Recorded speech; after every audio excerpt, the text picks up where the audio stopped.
Hello and welcome and happy Monday. It's This Is Going Well, I Think, with David Cooper, and I'm your host, David Cooper. It's This Is Going Well, I Think, that show where no one's listening, that show where no one cares, the only show where every episode's the last episode. So let's jump right in. Today, the triumphant return of Tony 5. After spending a weekend with my parents, I'm really excited about Tony being here. He hasn't been here for a while. We're going to find out why. And here's where things get serious, dark, compelling, but a little bit ugly. Tony mentions severe depression and suicide attempts in this interview. So if you're a little too sensitive for that, or you have kids around, maybe this episode isn't for you. It's definitely worth listening to, but it's going to be a tough one. So without ado any further, I'm excited to announce Tony 5's back, baby.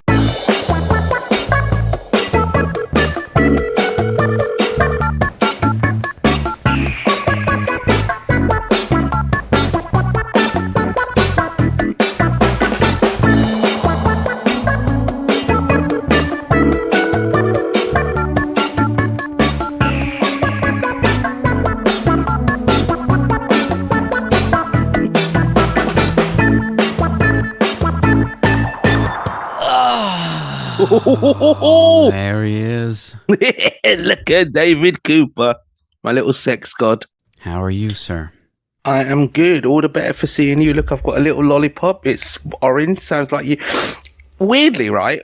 I didn't realise I sound like this when I eat a lolly, because obviously I've got a mic on a headset, right? Yeah. Now, I always thought I sounded quite normal, right? But listen to this.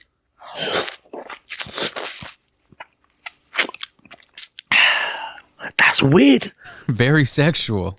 It's fucking seductive, innit? So does that mean every time I've eaten a lolly in my 45 years of life, I've sounded like that? Yeah, I think every time you've eaten a lolly, you could get a woman pregnant. Fuck me. I think this is the way black people eat lollies, David. That's racist. I'm pretty sure. Get a lolly. Have you got one in your flat? No, I don't even know what a lolly is. What is this British slang? An ice pole. Ice pop? Ice lolly? What do you call a lolly in America? Popsicle. Okay, a popsicle then. Do you not call them popsicles in the UK? No, because we're not idiots here. This is ice lolly. Ice, icicle, pop, popsicle. Why pop? Why pop? Well, that's a good question. But you call it a lolly. Yeah. Which is like a lollipop. Yeah. It's lovely. Do you want to get into what you've been doing the last few weeks? What do you want to chat about today? I don't know. Have you played my fucking intro? I think that's going to be my catchphrase. Play my fucking intro.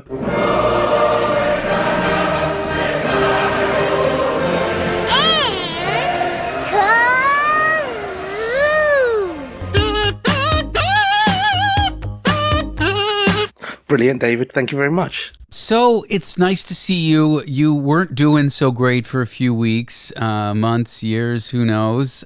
It's about a month. I was very patient with you. You shouldn't have felt guilty about me. You were, in all fairness, absolutely patient with me and fantastic. And for those who don't know, David is actually part of my, I would say, and actually, honestly, part of like a care group for me, or a support. I don't know. What would you call it over there? Support group, a support network? Support network, I guess. Yeah. Sure. Yeah. Is it a formal thing or? Well, it's formal, and it is as much as you're listed in people. If you know, with my local doctor, my GP is even with your international number. In that, if people haven't heard from me or whatever, they'd reach out to you by email or phone and ask you whether you've spoken to me or whatever. Yeah. Without dropping it, I mean, last couple of shows, have they been good? Have they been funny? Yeah, I mean, I've been plugging along. I've been. Okay, let's fuck this all up now then. Good. Let's fuck this all up now by being miserable. I've been missing you, but I've been plugging along without you just fine. I'm excited for you to come back, but I don't know how much you want to talk about the specifics, but you had some trouble with your family and that kind of set you off. That's all I'll say. Yeah, I will say long story short, but I'm going to make a short story long, David, because fuck it. You know, this is how you get listeners, right?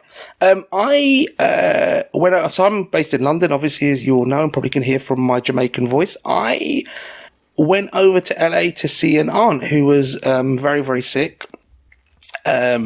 She's had, and David's met her, she's recovered from cancer, she's recovered from open heart surgery and shingles, and she's struggled, which we found out very recently, has been a victim of domestic abuse since she got married. Wow. So we are looking at nearly 50 years. Wow. Where my uncle has beaten her. He's had an affair with a woman in another country. The affair with the woman in the other country, David, is his dead brother's wife. What a piece of shit this guy is. Right, because his brother was in the, I think, some sort of air force overseas. Brother was killed in action. They've never recovered the body. So he used to go over, and I think they're either based in East Africa or India. But basically, he goes off and back, where he was born, and started this illicit affair. And so to give you the context, my family come from Mauritius. When they all left Mauritius, a lot of them became nurses.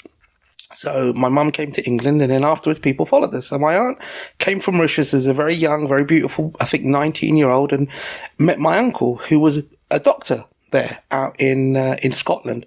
And in then years, it was like a really big status symbol to be married to a doctor. It's a doctor. Oh my God, he's a doctor. Okay. I mean, it still is, but yeah, keep going. Yeah. But then again, at that period, probably there wasn't as many female doctors. Sure. Right in the 60s. So, as you say, there is still an element of prestige or whatever it is, But that back then it was really perceived like you married up kind of thing. You read my mind, David. Yeah, you've married up, you've married into this thing. He played upon it because she was only a lowly nurse. Even apparently on the day they got married, my father and my uncle had to force him to go to the wedding because he didn't want to go. But my aunt was besotted with him. And then they moved to the States. They moved to LA, a suburb of LA, and then they had 2 children, and that was it. That's her life. But apparently, over the course of however many years, we're looking at decades. So 4 decades to 5. I'm 45, so it happened way before. It might even be 6. He's beaten her. He's put her down. He's all of these horrible things that came out of the woodwork that we knew. So he's got 2. They've got 2 children who are my cousins. How do you come to find out this awful information? Because apparently in the background, I have another aunt. So my mum's family are quite big. There's 8 of them in general from Mauritius. So there's 7 sisters, 1 brother. The brother and sister, my mum and my uncle, are based in London. I've got one in Ohio, Cincinnati, Ohio, which is wherever that is in America. And then the other one in LA. And then they've got one in Australia. And I think we've got the remainder are in Mauritius. Okay. Wow, you've got a few in Mauritius and a few scattered amongst like the far reaches of the West, basically. Yeah. Yeah, exactly. And I'm guessing your family probably the same, right? You've got people all over the world, no? Yeah, Brazil. Did you have somebody in Europe somewhere? You've got cousins in Europe, family in Europe, no? No, not really. Just a little bit in the United States, all over Canada, and then Brazil of all places.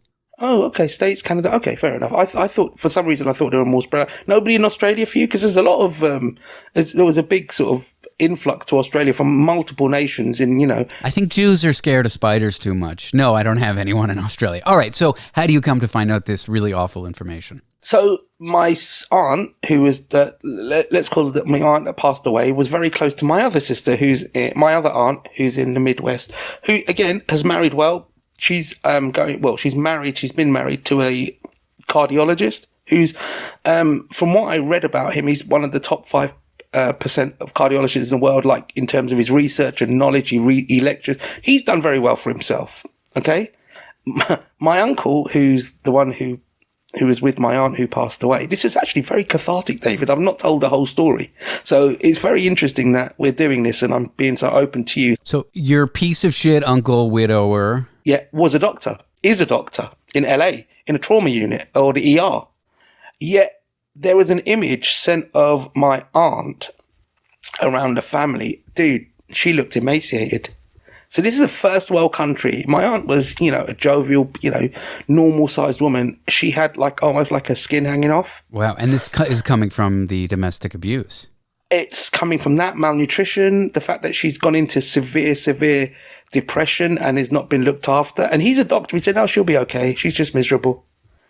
Yeah. exactly, right? Oh, sorry. For those who didn't hear it, For I those who made a can't face. see it. I made a what the fuck face. Like, how Right. can that? Yeah. So now this is where it gets sort of complicated. So then they've got 2 children, a boy and a girl. The girl is married, again, I say this all married well, married like a Silicon Valley super duper million. You know, he's got all the money, they've got lovely houses and cars. Money's no object for them. The other one lives, and I think you coined a phrase that my family have now taken up, shithole America, Bakersfield. Oh, the shithole of America, yeah. What do you call it? The arsehole of America? The asshole armpit, I don't know. Armpit, It's arsehole. just a dump. I usually just say it's a dump. I've never been. I've always wanted to go, though, because Oh, it's horrific. there's an amazing country music, like, historical scene there, but I'm totally derailing. So you have one cousin, this uncle, this kind of abusive uncle, your late aunt. They're in LA. They're 2 children. One is in Silicon Valley area. One is in Bakersfield. Correct. Now, one of them's moved back. So the daughter has moved back to LA for the kids to go to school and blah, blah, blah. They're in private schools. And the other cousin's in Bakersfield, shithole America, arsehole America, right? And for whatever reason, apparently we found this out. My aunt had obviously told a social worker or a psychiatrist about the abuse. Now, knowing that this could be acted, I don't know what it's like in the States or in Canada, but in the UK, therapists and stuff have what they call a duty of care. Yeah, once you disclose certain types of things to them, they have to act. Correct. So I think that, so this got raised. Now, what the family did is they bought a place in Bakersfield saying, now bearing in mind, my aunt is living where you came to visit me in LA. That's her family home. She didn't want to go in it. I don't know what you got, just like a Nice suburb kind of thing, yeah. I mean, all of LA is suburbs, but it's nice. It's nice. It's just a generic suburb. It's safe. It's nice. She's got a 3-bed house. I wouldn't say anything fancy, but it's fine. Okay. And so they bought her a house despite her, I don't want to move. I don't want to go. It's a 2-hour trip through the mountains from LA to Bakersfield, right? So it's not a pleasant journey. 2 hours a normal time. When I drove 3 weeks ago, it was 4 hours with LA traffic and stuff. It was a long drive. Anyway. Where was I? So yeah, basically they bought her a property and they then reassured the council or whatever that she's away from my dad. She's away from my uncle. She's living in Bakersfield. She never stayed a night there, David. So that he just bought a random property as a partial investment, partly to lie and say his wife's there to get her out of the... Partly investment, partly to lie, and the son and the daughter supported it. So to basically just get her out of the LA jurisdiction so they could just tell the authorities, like, oh, she's fine, she's in Bakersfield? Correct. She's not there anymore. She lives away from my father, my uncle. But she didn't. She never stayed a night there. She was still there cooking. Now, bearing in mind, when you probably saw my aunt, the reason that we'd come that time was to care for my aunt. So she was sick. Yeah. Right, when I saw you. And we're talking, 4 years ago, maybe? Something before COVID. like that. Yeah, before COVID. Okay, so she was very sick, very ill, and he's still ordering her to make him food. He's still ordering her to do this, to do that, and whatever. She's a very poorly woman, a very sickly woman. Anyway, the abuse, I'd heard him be derogative to her. I'd heard him be quite abusive to her. He never did it in front of me because if you know me, I'm a very straight character. I don't like things like that. And I would respectfully, because he's still my uncle, say, no, don't do that. If you want to, I don't know, cook something, cook it for yourself. You're a grown man. You're a doctor, for Christ's sake. She doesn't need to do that, especially because she can't even stand because of the pain from her shingles. Yeah, I mean, it's very common for abusers when other people are around to just kind of keep it cordial, and then when the doors are closed, just to go back to the abusive behavior. Correct. So, and in this time, she's very close to my mum and my other aunt who's in Ohio, and she'd wrote letters saying this is what's happened. So it was like what we would call like an open secret. Everybody knew, nobody saw. So your mom knew, but you did not know. My mum didn't know properly because obviously mum's in the UK, right? Yeah. But she knows that this guy's basically a cunt, but not the extent of his cuntishness. Got it. My aunt in America knew it 100%. And there's been bad blood, I guess, between them because her husband's the cardiologist who's successful and doing well and he's very, modest. He is like an ER doctor. He's moved hospitals because apparently he killed someone in and he's moved around, okay? Oh, like someone died on his, and then the lawsuit and he left and all that stuff, yeah. Someone died on his watch because of malpractice, correct. So he had to move. Again, and he's been declared bankrupt 3 times or 4 times, which is quite rare, for a doctor who hasn't got a drug drink problem or whatever. Anyway, regardless, he's not a very nice guy. Okay. The weird thing is, if you met him, the first opportunity you met him, you'd love him. He's so personable. He's so funny. He'd make you feel wonderful because that's the nature of his abuse. You know, you wouldn't even think it. You'd think he was the loveliest guy. This is common even amongst those that abusers abuse, where they treat them awfully, they hit them, they verbally abuse them, and then they're very sweet to them. It's called love bombing, and there's a term for it. It's basically you're just so, and then the abused will say, "Oh, he loves me because look how great he treats me," and then the next day back to the abusive behavior. I'm not saying that's what you're, and that's what happened. So jewelry and holidays and that, and then treats her like shit behind closed doors. Yeah. And then when somebody says, when she kind of, I think in her mind, she was to be like, for example, if she said to you, "Oh, David, I'm being abusive," she would fear that you say, "But you've got a lovely house, but you've got a lovely car, you've got a Tesla, and you've been on holiday, and you've got 2 lovely kids and 4 lovely grandchildren." Do you see what I mean? Yeah, but the real thing that you're saying is, "I'm unhappy," but she's saying, "But Lydia, look at all this nice stuff you have." Yeah. Exactly. So it kind of got, to that stage. Anyway, so she was okay. We had a great time. I saw you in America. I took her out for shopping. I got her out of the house. I was very gentle with her. Having someone who's gone through depression, and I can attest that to you as well. The biggest thing that people say to people is, "Oh my, it's okay. You can just go out for a bit." Whereas with you, you've never put any pressure on me. You've said, and I did go through a bad patch a few weeks ago, and it was like, you want to call. If you don't do the show, do the show. If you don't, that's fine. Doesn't make any difference. I'm not putting pressure on you either way, which is like the best way. It's very difficult because your mind and your perception of things can be so warped. If you'd have said to me, "Okay, well, don't worry about the show for a few weeks," I could have taken it as, "Well, he doesn't want me ever on the show, and Jesus Christ, I've let him down." And blah, blah. Whereas you were very gentle. You were like, "Okay, if you want to do the show, that's fine. If you don't, that's fine. Just look after yourself. Don't put any pressure on yourself. Don't be hard on yourself," which is the harder thing to do when you're in such a low point. Yeah, I was saying be kind to yourself. And I also know it's very easy for people to say. It's very easy to even say to yourself, "If I just go out with my friends, I'll feel better. If I just..." Well, it's just that that's where you stop. Yeah. Or if I just work on the radio show, I'll feel better. But it's like the psychology of not wanting to, it's like you'll make up anything you can in your brain to not do those things. And that's a part of the depression. And there's no fighting that. Time is the best way to deal with that. And unfortunately, when you get to the point where you realize time is the only thing that's going to, it's so frustrating. I mean, people that are listening or people that have gone through it or you yourself, I was doing things like something would fall out of my pocket. I don't know what, let's say keys or a wallet. And I really had no energy, enthusiasm, motivation to pick it up. I can't describe it. I had no energy to get out of bed, to eat, to go to the toilet, nothing. It was like I was a shell of a person. It was absolutely horrific. I didn't want to talk to anybody. I didn't want to do anything, but I digress. I'll tell you what led to that. No, I was worried about you because 3 or 4 years ago, you went through a very long period of this and you were always saying, "I don't know what's happening to me. I don't know why I can't get out of it." And my worry for you is that every time you go through a small spell of depression or a month long or a 2-week spell, not a year long or 6-month long, that you'll say, "Oh, it's happening again." But I can see that maybe you weren't saying that to yourself or you were able to see, okay, this is temporary. I'm going to take it day by day. I feel like shit. I can't take up the energy to get out of bed, but tomorrow's another day. Like that's very important to say to yourself so you don't fall into the trap of, "Oh, I'm depressed today, so I'm going to be depressed tomorrow." Well, this particular period was, I would say, 2 weeks. So I came back from the States about 4 weeks ago. I had a week okay. A week I started to sink and I had 2 bad weeks. Bearing in mind the last time I was sick like this, it spanned 8 months. Yeah, I remember. Where I couldn't function. This was 2 weeks, but it was the lowest I've been. So it was 2 weeks of suicidal.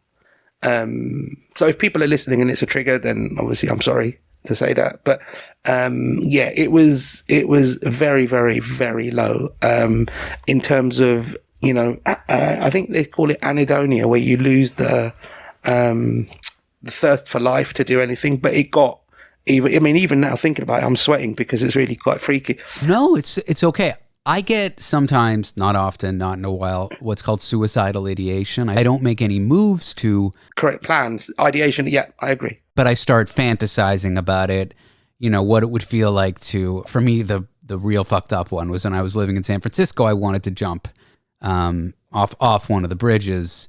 And the idea of the cold water was just... I know in reality, it's drowning in cold water is a panic. It's one of the worst ways to go. But in my fantasy, it was just like the cold water, just like it was like a cold, soft, in some sense warm. I know it doesn't make any sense. Comforting type thing. Hug. Yeah, it's like, oh, finally, as I'm drowning, as I'm sinking into the water, I can finally relax. I never got even out of bed. I never rented a car. I never took. Yeah. And so I guess my question for you is that where you were? No. So I was worse than that. Wow. So ideation is, there are steps. So there are kind of like they call them fleeting thoughts. Then you've got ideation, then you've got action. And I was at action. So I was not considering it, and I hadn't had any wild I'm going to overdose on pills, but the idea was that I was going to go out late and I was just going to step in front of a truck really easily. This was like last week. Jesus. So, I think at my rock bottom, which was probably today's Sunday, I started getting better last week. So I would say it was maybe less than 7 days ago. So you're not out of the woods yet. No, well, it's weird because my depression is atypical, and it's not a ramp effect in or a ramp effect down. It does actually exhibit itself overnight, and so it's not got any clinical name like a bipolar or a this or a that. My psychiatrist, when they get, so I'm on like regular antidepressant meds, but one other med they've given me is actually a antipsychotic or? No, it's epileptic med, an anti-epileptic med, which actually has a solution. I don't know what you call it. It's off-label use for depression. Oh, is that what they call it? Off-label. So it's not for a particular use, but they'll do a study. They'll find out it's good for this use, but they won't bother to get it approved for that use because it's like too difficult. But doctors, because they've read the studies and they know the drug is safe for the epilepsy, they're allowed to prescribe it to you. Yeah. And rather than go through the whole process of getting this drug reapproved, right. Or maybe the study shows it's sometimes good for it, but they don't think they can go to market with it and make any money. So what's the point of getting it approved? The study says it's good for depression, but they're not going to actually get it approved for that because they already have it approved for epilepsy and they know it's safe. And so people can take it. Yeah. So they take it. I'll get you off-label. Yeah. So this is like it's mainly used 99% of the time for people who have got epilepsy, some form of epilepsy. I've never had any fits or seizures or anything like that. But growing up, people who don't know me, I did a lot of martial arts, a lot of fighting, a lot of training. And there was a thought that it might have been some sort of TBI, traumatic brain injury. Yeah. That I might have had. And this is why, because there's no history of depression in my family. There's, up until I was 30, I was absolutely fine. I've gone through the counseling and this and that. I've gone through the ins and outs, like most people who have ever taken any medication. You try one, it doesn't work. You try two, it doesn't work. You try five, it doesn't work. And then maybe you go back to the first one and that one worked. And until you find your magic dose, your Three Little Bears porridge, you don't know which is the right medication for you, and you go up and down until you find it. Anyway, we've digressed from the story, but no, it's okay. yeah, I want to go back to the story. You talked about that late night walk, jumping in front of a. Did you go on the walk? So you're just sort of like. So it's 2:30 in the morning. It's a quiet night, and I know there's a route near my house that a lot of freight vehicles, so these huge, whatever tonners, 50 tonners or whatever you call them, that are delivering to shops overnight. So they're heavy roads, and it's a dark road. People don't see you. It's, I know where to enter it. I know where to go. And I'd been in bed all day. I hadn't eaten. So I thought, okay, let me go downstairs and make food. And I had slippers on, or I don't know what you call them, house shoes. I guess you call them Crocs. Fucking hell. I blame the fucking Crocs, bruv. So I put the Crocs on. So obviously there's one of the warning signs. I had no sense of fashion. So, that fucked me up.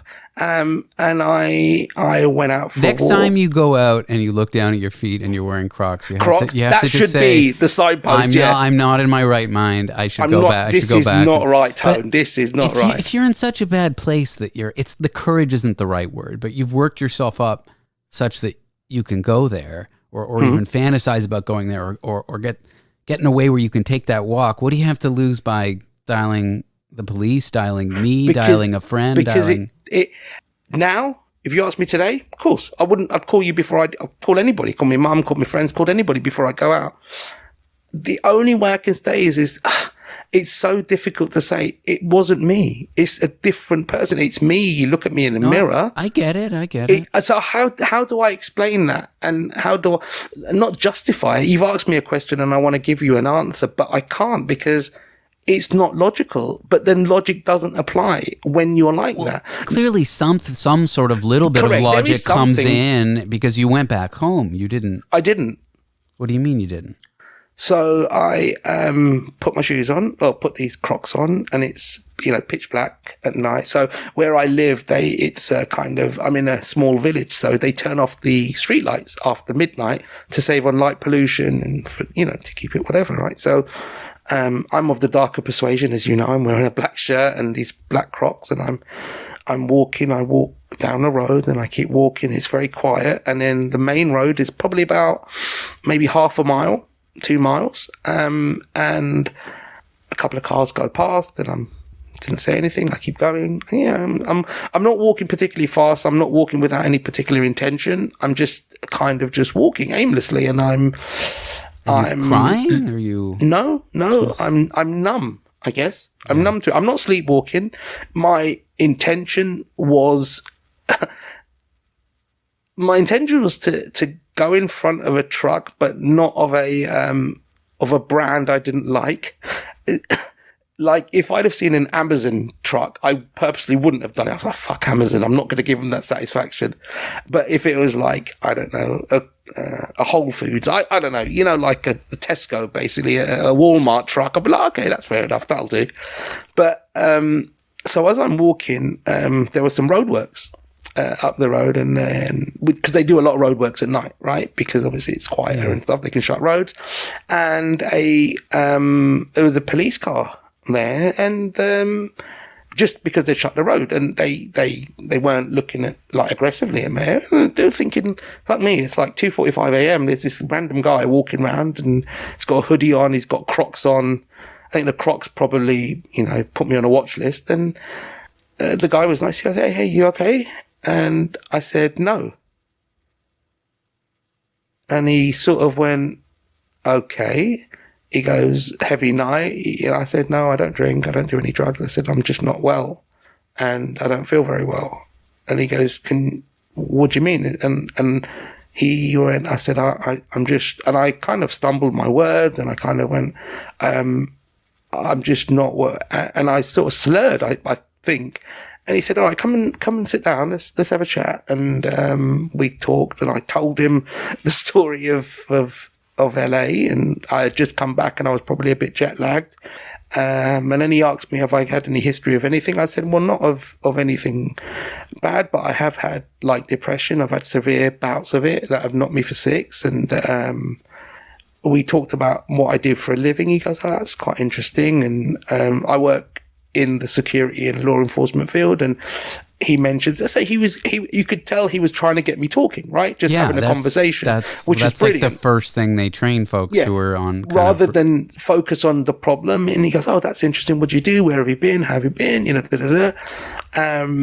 you been to America before? Yeah, I've been loads. Oh, I've never, and he's like, never been. So he's trying, what's it like? Is it hot? These things, these very small micro conversations to kind of get my mind maybe kicked me into gear. And he goes, where do you live? I said, I live up the road. He goes, that's a long way you've walked. And I went, yeah. He goes, what did you come out for, some fresh air? And I went, I don't know.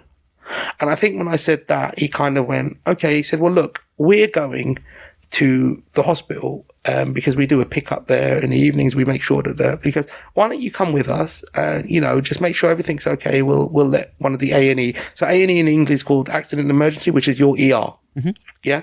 So why don't we drop you off there? Let's see if somebody in the A&E can have a chat with you, and if it's all good, then that's fine.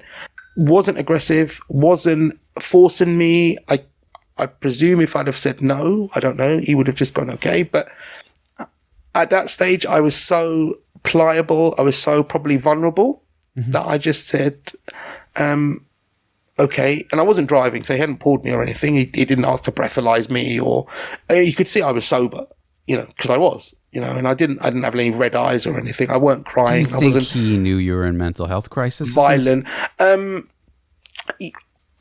He must have. I mean, why else would they take you to the hospital? I guess so. A weird thing is, as I'm talking to you now, I can't remember his name. I can't remember his face. I can't remember anything.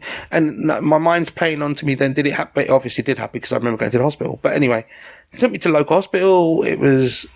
I wouldn't say it was particularly busy. It was a quiet night. It's not like a Friday drunk tank type scenario. And I sat down, and a really nice nurse came out and said, "Oh, this chap said, is everything all right?" And I went, "I'm all right, but I don't know, maybe not. I don't feel myself. I'm not." And she said, why, the officer said that you were out. It was like 3 a.m. and where were you going? What, there's nothing there. Like, what were you doing? Were you just trying to get some fresh air? And I said, I don't know. She said, okay, you want any medication? And I said, yeah, here's my meds, and this is my doctor. And she goes, have you had any problems in the past? I was like, no, I'm not. I don't have any like psychosis, or I've never had anything like that. And I think the slow realization of where I was and what it had come to kind of scared me a little bit. So you're coming back to with a little bit at this kind point, of coming back to, right? And bear in mind, I'm one of these people, I constantly have my phone on me, and I didn't have my phone. And that was more terrifying than anything, right? And I was like, shit. And she said, can we call anybody? And I was like, no. And she goes, why not? And I said, well, I don't have my phone. And the only couple of numbers I know off the top of my head is my mum, and my mum's 81, and I don't want you to call her at 4 o'clock in the morning, which it was by now, and tell her that I'm in hospital because, I can't do that.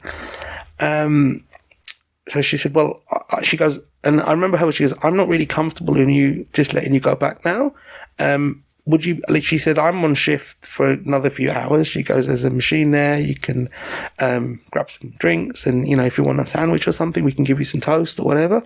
Why don't you just chill out here and, just sit down. There's a waiting room, TV. Just take your time, relax. She goes, if you want to sleep, you can put your head down.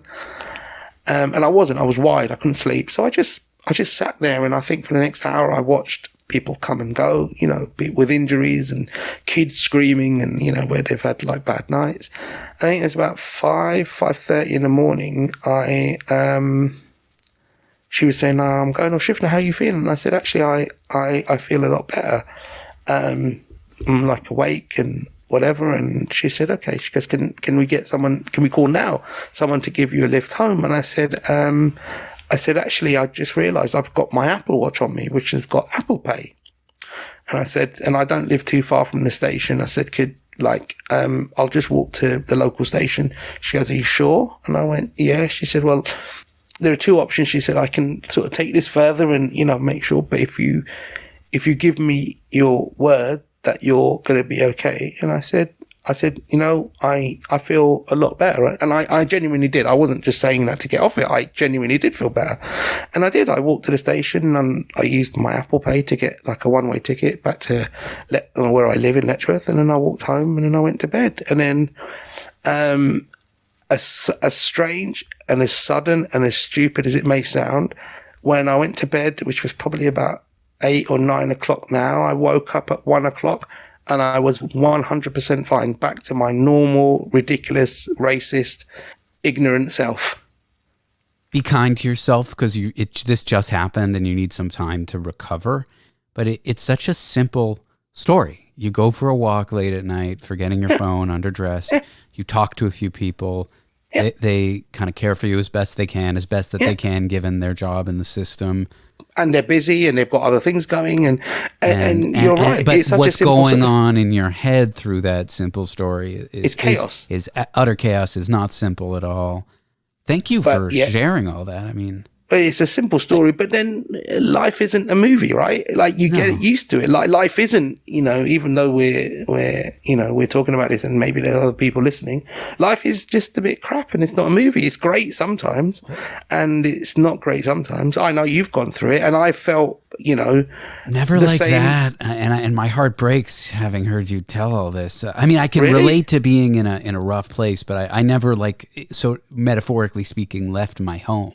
Oh, okay. You know what I'm saying? But the ideation was never that. I mean, I've gone through periods of the ideation.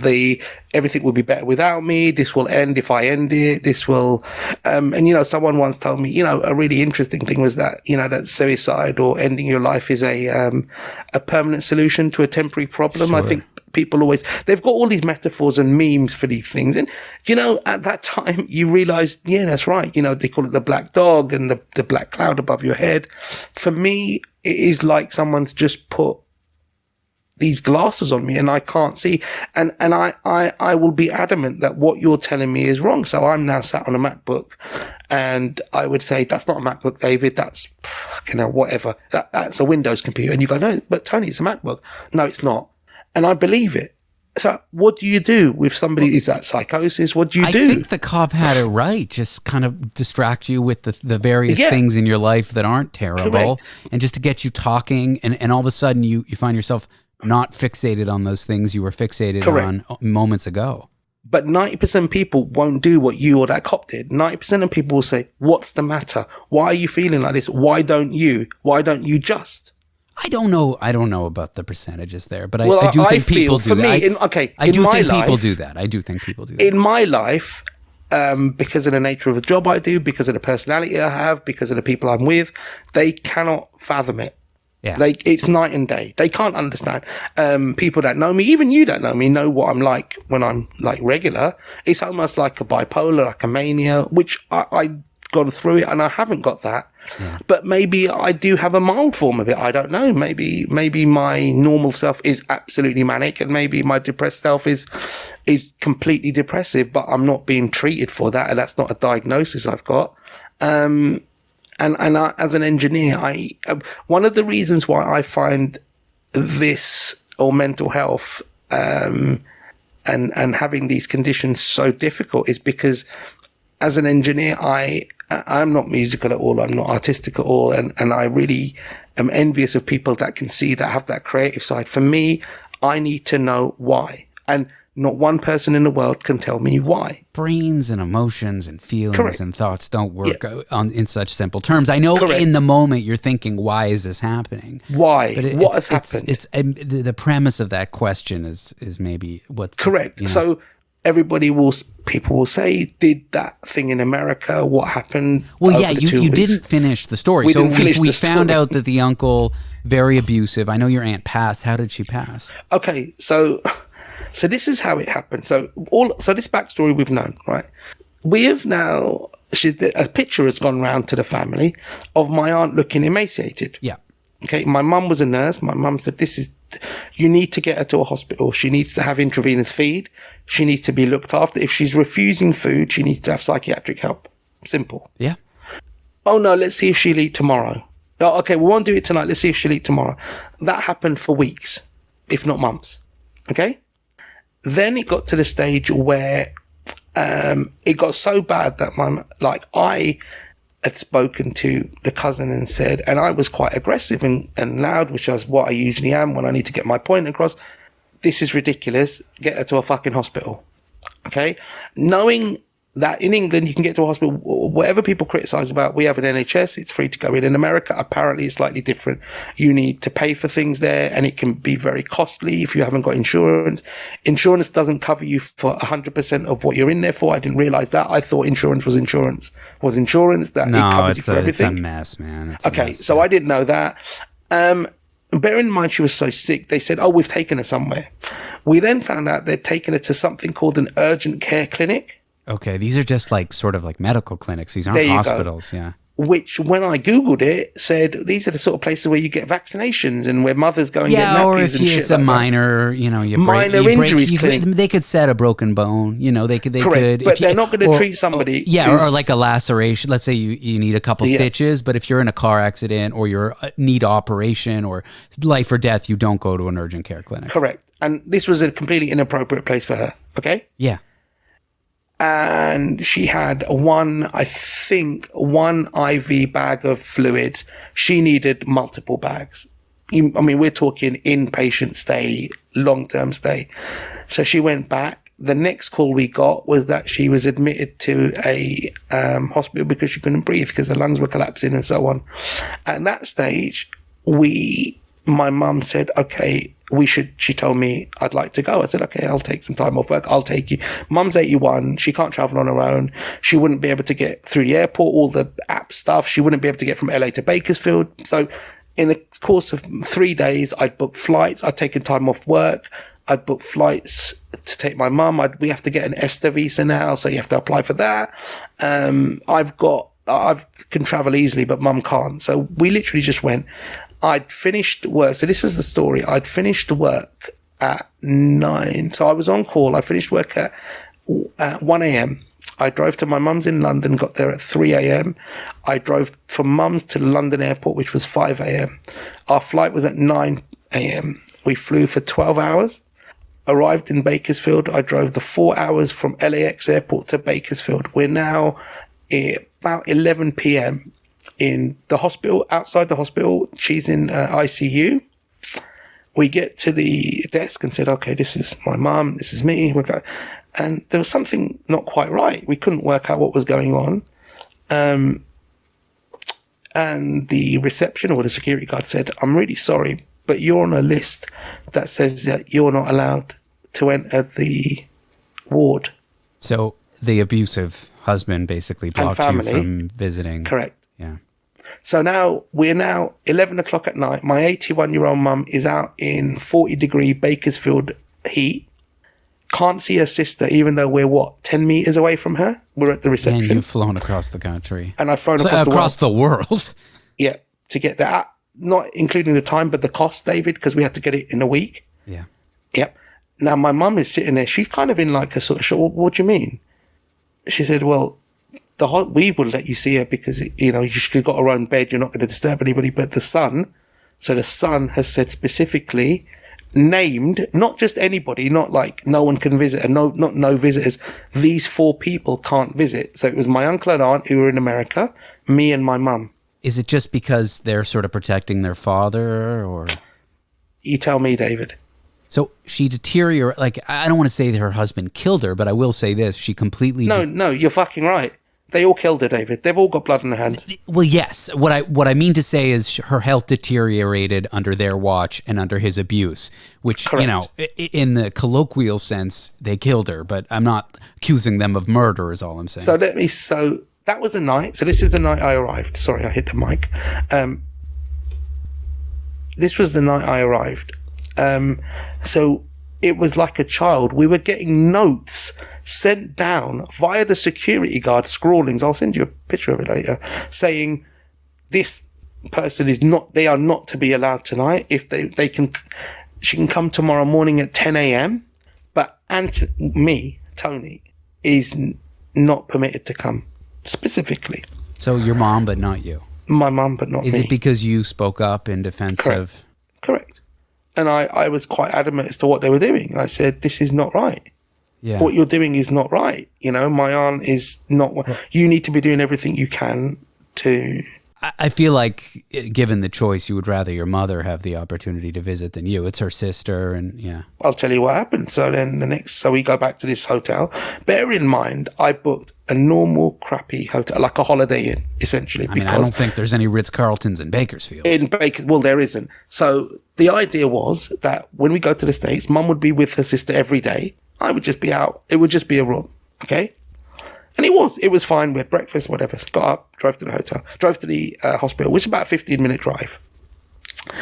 We got there, and when we got there, my cousin, the boy, was there. And as much as I remember, as we walked in, the daughter-in-law, which is my husband's wife, said, okay, we're allowing you to see her. So told my mum, we're allowing you, this is her word, we're allowing you to see your sister for an hour today. Now, me, being me, said to her, what the fuck are you talking about? You're allowing my mum to see her sister. At that stage, the cousin, the wife, the husband of my cousin came down, and I said, what the fuck is the matter with you? He then, in this hospital reception, screamed blue murder. He screamed, security, my cousin's going to attack me. He's this, he's that. So these security guards can't run me. And you guys in the fucking States, you guys carry guns, right? So it's shoot first, ask questions later. Yeah. Especially these sort of pay-per-view security guards who are just in a hospital. Yeah, you know? Like the mall cop variety. They all care. They're all fully armed. Like even the least licensed security guard in the world, they took a 15-minute online course. They give them a gun. It's crazy. Correct, right? They've gone to like an arcade or video game store, shot on that. Here you go, mate. Take a gun. So these guys start running down. So he then turns around, and this was his exact words where they were screaming, the deal is off. So my mum seeing my aunt was a deal, apparently. This was some sort of compromise. The deal is off, screaming blue murder. I step back. Now, my mum's in fits and tears at the moment. She doesn't want me to get arrested or be cuffed or be shot. So mum sort of, and I said, I put my hands up, not because I was being pointed at. I put my hands up and said, look, guys, fuck this. I said, my mum is seeing my aunt. I'll leave. As you just said to me, I'll leave. My mum is seeing my aunt. One of the resounding issues why I probably fell into this pit is that as I turned around, so they said, okay, your mum can go. So as mum was walking, she's looking back at me. And I said, don't worry, mum, I'll sit in the car. It's all good. Don't worry. And I hear her, and this is the nightmare that I keep repeating in my head, begging. She said, all I want to do is see my sister. I've come all this way begging to see her sister. Now that was, I guess, the defining statement in this whole event, because I couldn't get that, and I still can't get that out of my head. Hearing my mum's a very sweet, kindly, small lady, never caused a problem, never argued with anybody, never does anything. But she's now begging to see her sister, which she does. So let's cut this long story short. My mum goes, she sees how bad she is. My mum comes out and she says to me, I don't think she's got a lot of time left. I said, okay, so I'll bring you back every day. If I can't see, that's fine. We'll deal with that later. But we've come here. We're here for 5 days. You see her as much as you physically can in the 5 days. If you want to stay overnight with her, if they let you, whatever. So during all this, it's been a pain. We're giving time. So in the end, the 2 days before we left, so the next day wasn't convenient apparently, and there was backwards and forwards. My mum then goes and sees my aunt. My uncle is now turned up because he was away. He'd gone away while she was about in hospital. No one knows where he went. We still don't know where he went. He's now come from LA, driven across, and again, as I said to you, the really personable guy. Oh, Tony, I'm so sorry. This is all a big mistake. I really apologize for my behavior of my children. Of course you can come and see your aunt. Your aunt loves you. You're a great guy. You're an amazing guy. Just come. And I'm in the hotel with my mum's there. My mum's at the hospital. Oh, come down. Just come now. I said, okay.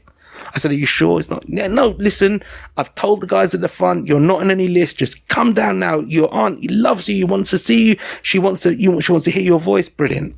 Drive down, I get there. So now, essentially on the first night, David, I got within about 10 meters of her. So the second time I got to the door, as I got to the door of the ward to go in, the two cousins, the man and the woman, said, no, we don't want him in here, and started creating a fuss again in the ward now. So I've flown 12 hours and thousands of miles. I did 10 meters near her, and I did a meter. And at this stage, when she did that, my mum said to me, they're plotting something, because behind 2 or 3 doors was security guards. And they had been told if I kick off, raise my voice, go for him, which is, in all fairness, David, I was so fuming. When I would have seen my cousin, I would have fucking taken him down. My mum said, just go, son, just leave it. Don't want to get arrested in the United States. In the US state, correct. 2 days before my flight, right? And you're black. I feel like it's like being black and arrested in the United States is not And good. in Bakersfield. Bakersfield.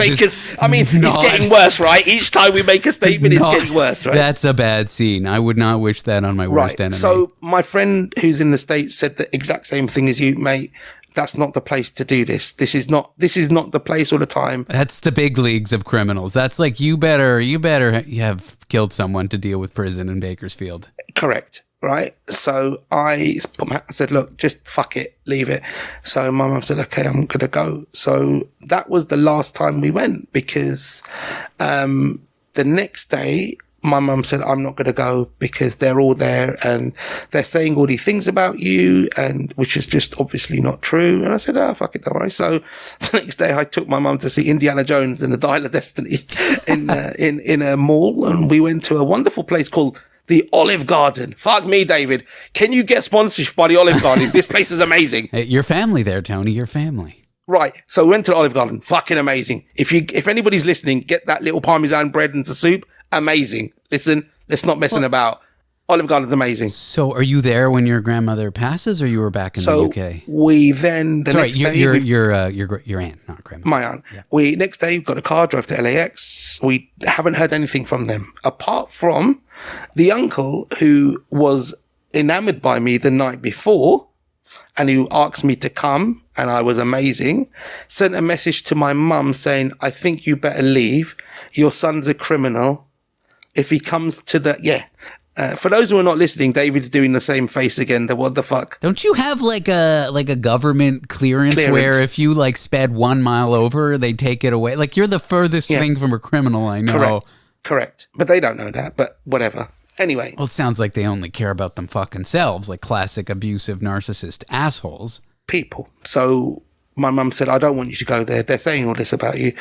So that day we spent just in the hotel, and we went Sorry, I can't get off this. What example do they have of you? Is it just that you showed up and yelled and therefore you're a criminal? Like, is there anything they're accusing you of on what basis are they? Apparently I shouted at him, he ran down the hall and I chased him, which I didn't. It's not a Benny Hill sketch, for fuck's sake. So they're saying you're a criminal because you stuck up for them. Because I stuck up for my aunt. Use choice language in a hospital. Choice language, I put my hand up. I was probably quite intimidating because I was exhausted and tired and angry, and had seen the way they treated my mum. Yeah. So yeah, I'm not going to lie and say I was like fucking Alice in Wonderland, but I was, I would definitely more aggressive than anything, definitely more OJ than JR, I guess you would say. I made that up just now, and I really like that expression. Write it down somewhere, David. You really are writing it down. Brilliant. So we now go to the airport. We're flying with BA. We got to use an amazing lounge. I've got an American Express card. I walked in and we sat in this Amex lounge. As we sat there, we had a message from the Mexican lady saying at 1:03 p.m. your sister passed away, and mum was devastated. So we're in LAX in the lounge, and to be fair to them, I told the staff at the lounge, and they really looked after mum. They brought her tea, they sat with her, they made sure she was okay, and we were sat there. And at this stage now, we're calling other people. We're calling people in the UK. We're calling people in Mauritius to tell them. Were you thinking of staying, or were you thinking of leaving anyway? No, fuck that. I was trying to get out of that fucking shit country if I could help it. Sorry, Americans. Your country's probably gay, but just not that outside of America. I just wanted to get away. I just wanted to get back, get out. You've had enough. And the funeral, it's like, one person that you're there for, may she rest in peace and all, but she's gone. So you're now left to deal with this funeral with not that one person that you were there for.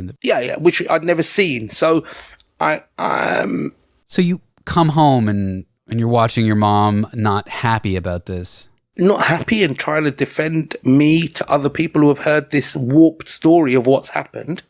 Yeah. And I think a lot of my friends and colleagues were like, oh, so you went to see your aunt. Did you see her? And I think the first time I said to someone, no, I didn't, it kind of hit me like a sledgehammer because I didn't see my aunt. And then the second or third time I said the same thing, and it was starting to play on my mind because I hadn't seen my aunt. And then I was heard by other members of the family that a lot of these... So she was cremated 2 days later in Bakersfield. So bear in mind, so she's a LA resident, but obviously she died in Bakersfield, and they didn't do any autopsy or anything because, you know, she died of natural causes as they, you know, of illness or whatever it was.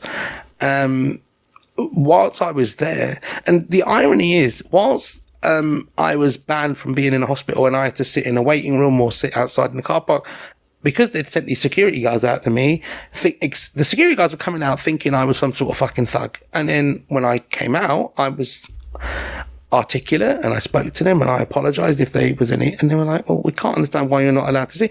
Then I showed them these pictures and I explained to them, and for whatever reason they turned their way of thinking to like, okay, well, this is bad. And one of them was so appalled by my treatment, gave me the number to the adult abuse number in Bakersfield, because he said, this is not right, you know, it seems like she's a victim of a vulnerable abuse, right? Mm-hmm. And I contacted them, you know, saying, you know, this is what's happened to my aunt.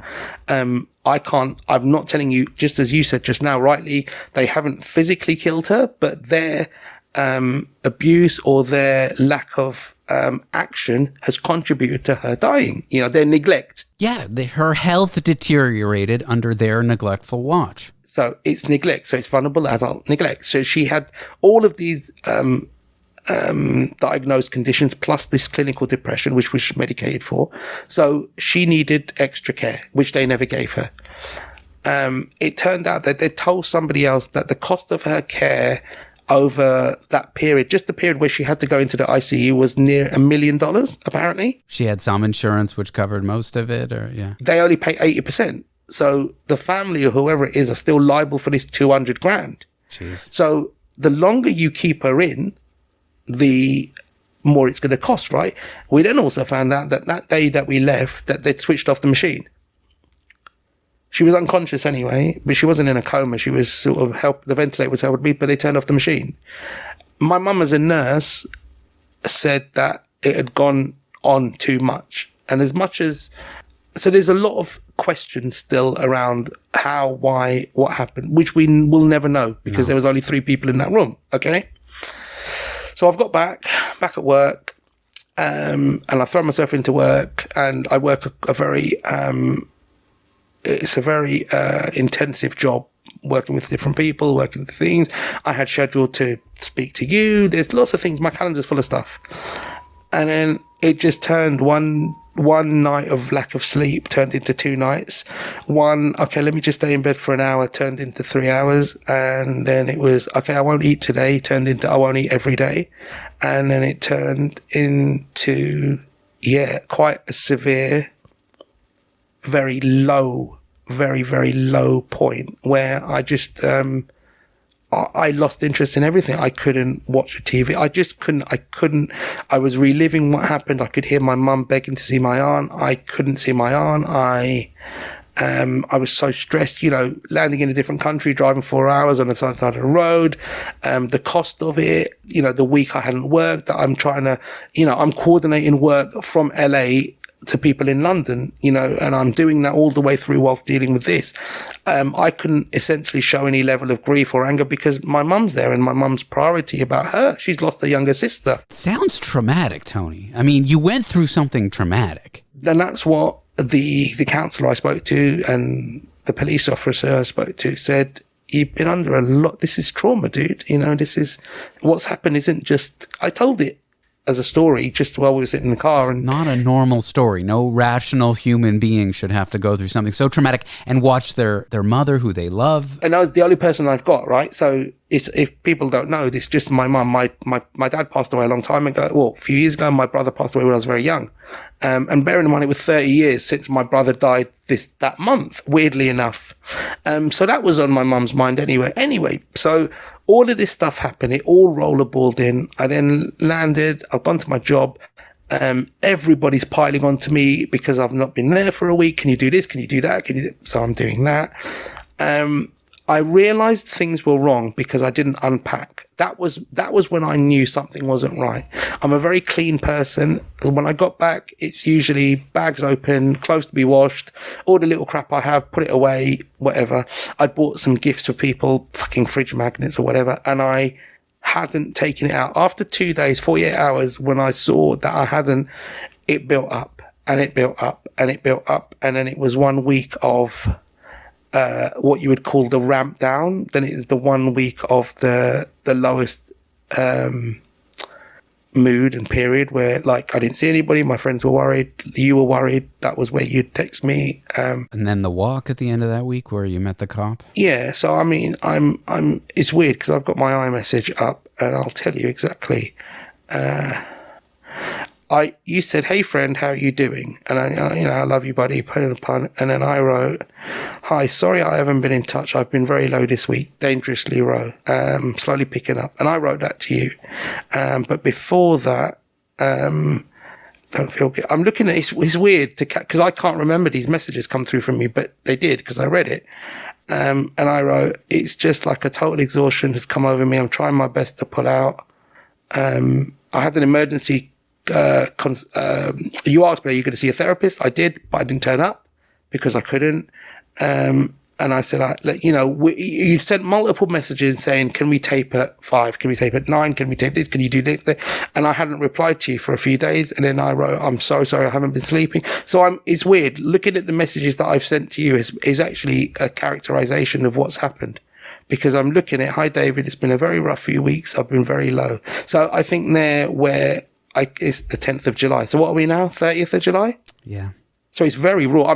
It's actually weird because I'm looking, hi buddy, I'm back from travel. You'd been somewhere and you said, are you still in Canada? I don't know where you'd gone because I think weirdly you'd asked me whether I could stop in NYC on the way back. I didn't realize that. No. And you said, you have to escort your mum back. It's weird. And I said, they've blocked. Yes, I wrote you block violation. Sorry, people who are listening. This is really dull listening to me going through my own messages, or maybe not. Maybe out there we've got a fucking niche market where you're all listening to some fucking English wank look through his iMessages. Anyway, regardless, give some feedback. And I wrote, long story, bro, but we can talk about it when we talk. As in on the show. Any chance you'll stop it empty? And I said, hi mate, I just got back yesterday. My aunt died when we were at the airport. So you didn't know. But anyway, doesn't matter. I mean, I wasn't sure you were it was like, okay, I have a family member who's sick. We're going to visit, but it's all fine and dandy. She's not going to pass anytime soon. It's just going to be a little visit. Like, I didn't know the nature of your trip. Now that I hear it, I realize, are you going to stop in New York? It's an insane thing to ask. But yeah, at the time I didn't know. No. But it wasn't, because if you don't know, you don't know, and that's fine. And you were very gentle. You were, asking me. Usually you're very much, if it's at 7 o'clock on a Sunday, we set up. And I know that's your way of your working, and I love you about it. It's fine.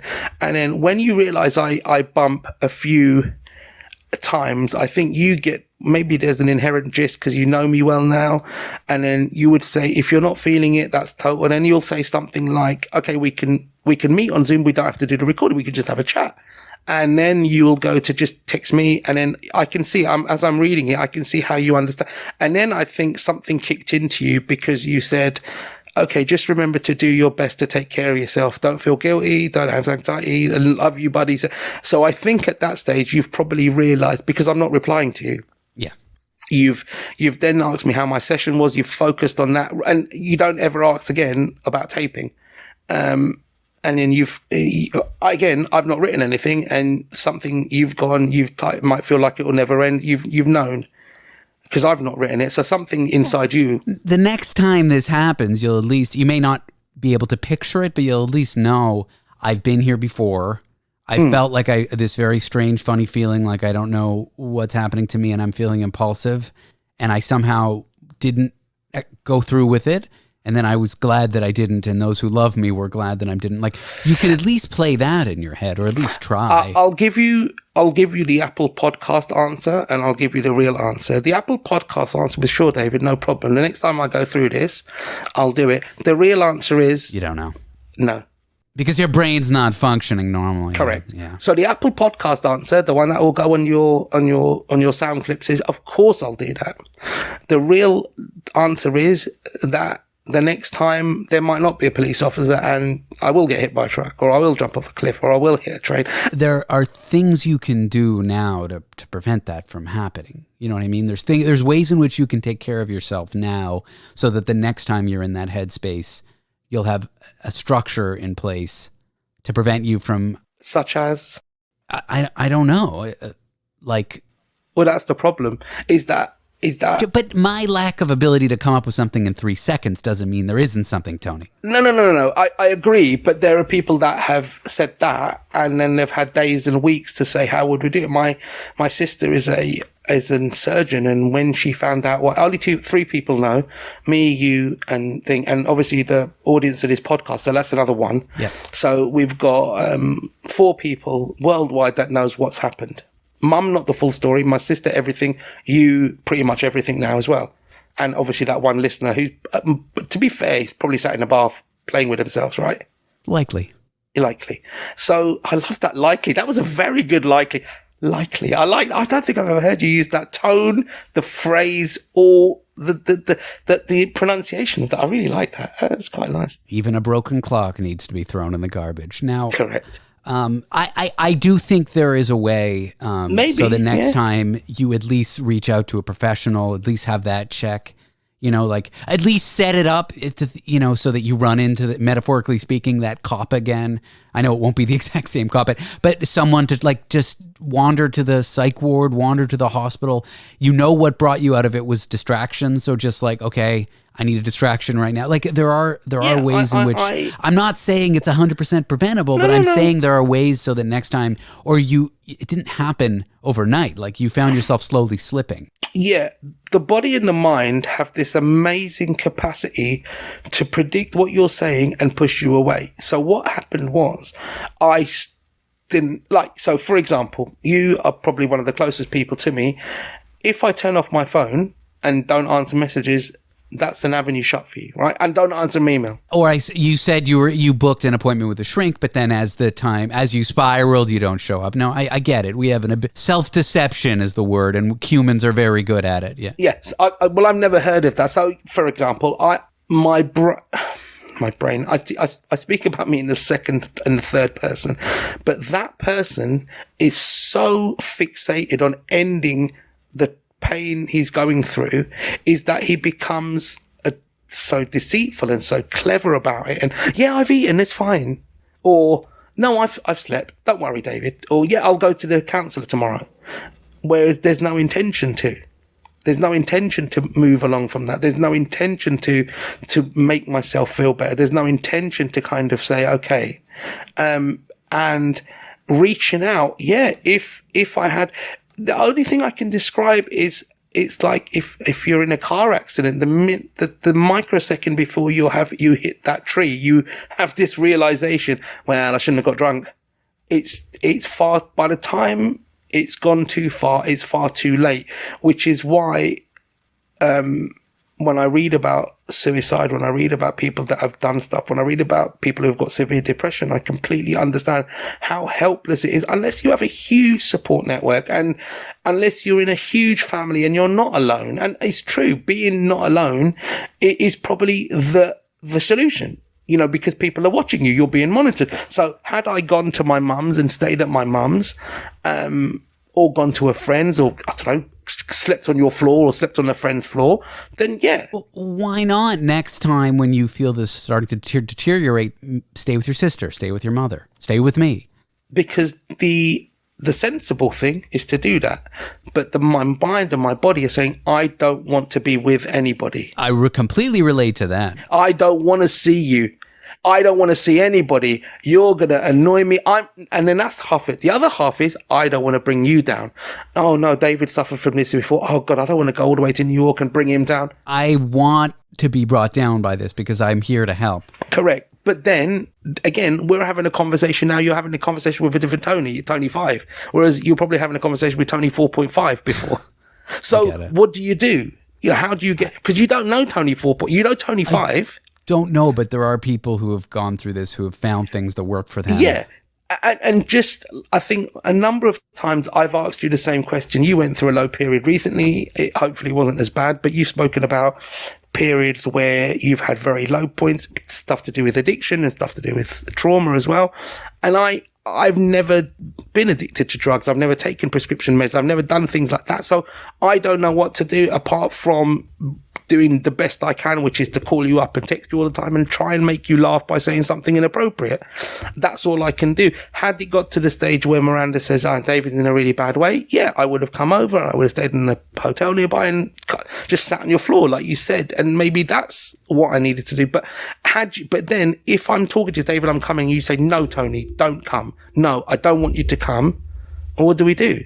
Because that's what you would have done in that moment, yeah. Because that's what I would have done. And then to the point where I would have then got angry because you're not understanding. I'm saying don't come. I'll be fine.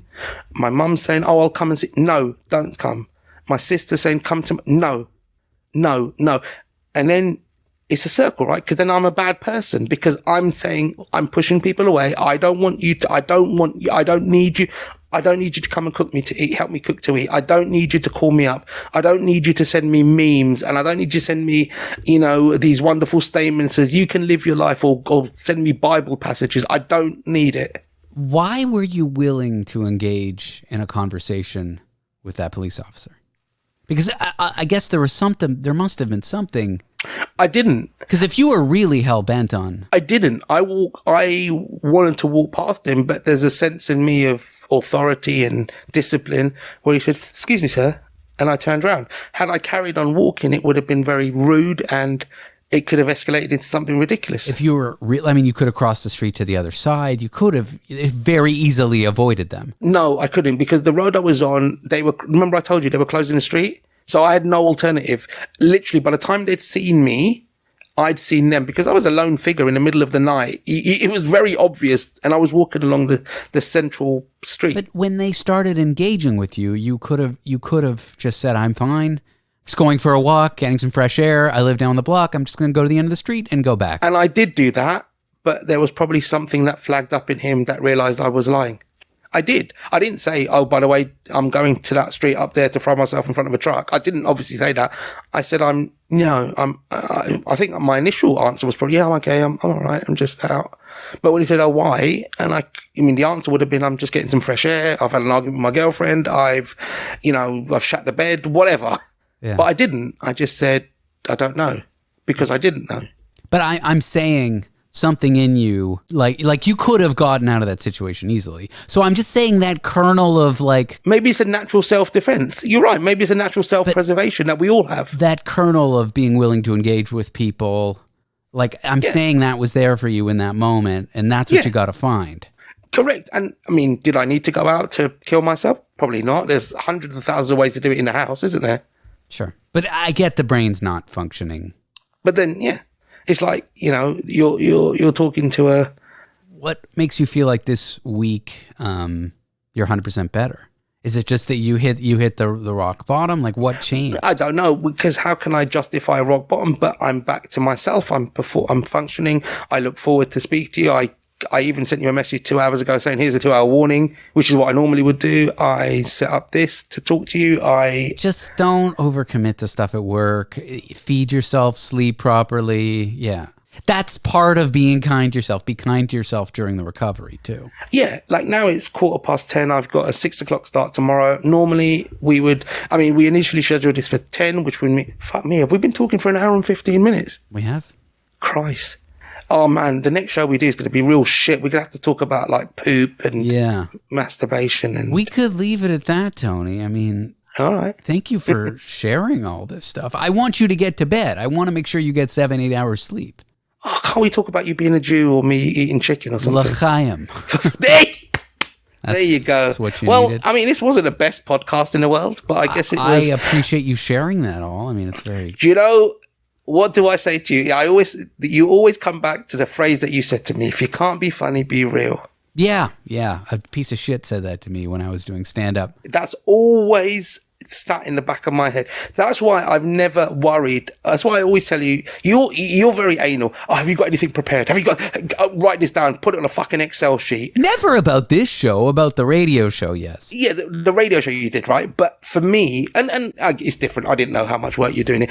I always remember you told me that. You said, if you can't be funny, be real. Because obviously you did stand up and I never had the confidence to do anything like that. Yeah, because it's a struggle to be funny. And if you try the more you try, the worse it gets. But being real and saying what you know or saying your lived experiences, like, that's easy. Yeah.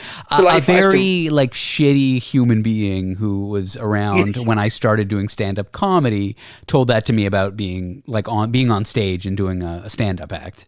Because it sounds very mentorish, but you're telling me he was a piece of shit. Well, he was kind of a mentor. He'd been doing stand-up a lot longer than me, but he's a piece of shit. But it's good advice. It's sound advice. It's great. It's sound advice. And it's true. And I always remember that, which is why I said to you just before this, just hit record. And if it's shit, it's shit. And I don't know how many people listening to this will think it's good. Or how many person listening to this?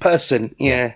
Well, Tony, I love you. I am glad you're doing better. Please try to be kind to yourself. And let's be in touch. And I'm really glad you're back to the show. And I'm really sorry you went through all that, both the feelings afterward and just the trauma of that experience. Sounds like a real shitty. But in all fairness, the homepage of Pornhub has updated itself so many times. I've got so much content now for the next couple of weeks. Yeah, when you're depressed, you have no interest. And then you come back to it and all the new porn. All the new stuff's there, man. It feels like Christmas, you know? It's Christmas.